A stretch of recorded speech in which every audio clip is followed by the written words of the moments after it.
नमस्कार भैया लोग, स्वागत है आप सबके अपन यूट्यूब चैनल। दोस्तों एक बार फिर से मैं आप सबके सामने प्रस्तुत हूँ एक बहुत ही ज़बरदस्त न्यूज़ लेकर। दोस्तों यह जो अपडेट है वो अक्षरा सिंह जी के बारे में।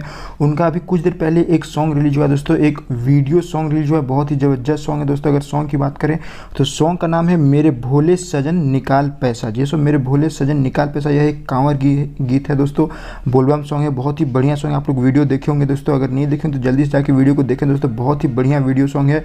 अक्षरा सिंह ने अपनी आवाज़ दी है इस सॉन्ग में दोस्तों। और अगर सॉन्ग की बात करें तो सॉन्ग के जो लिरिक्स हैं वो है मनोज मतलबी जी का। और अगर संगीत की बात करें यानी म्यूजिक की बात करें तो म्यूजिक जो है दोस्तों वो है मधुकर आनंद जी का। जैसा कि आप लोग पता है दोस्तों, मधुकर आनंद जी बहुत ही अच्छे संगीतकार है दोस्तों, बहुत ही अच्छे म्यूजिक डायरेक्टर, उनका म्यूजिक है इस सॉन्ग में। और सॉन्ग का नाम है मेरे भोले सजन निकाल पैसा। बहुत ही अच्छा वीडियो सॉन्ग है दोस्तों। अगर आप लोगों ने नहीं देखा है तो जल्दी से जाके इस वीडियो को देखें दोस्तों और अपना प्यार दें।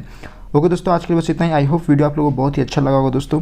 अगर वीडियो अच्छा लगा तो प्लीज़ वीडियो को लाइक करें, अपने फ्रेंड्स में शेयर करें, और चैनल पर नए चैनल को सब्सक्राइब नहीं किया तो जल्दी से चैनल को सब्सक्राइब कर लें और अपना प्यार इस चैनल को भी दें। थैंक यू दोस्तों, जय हिंद, जय भारत।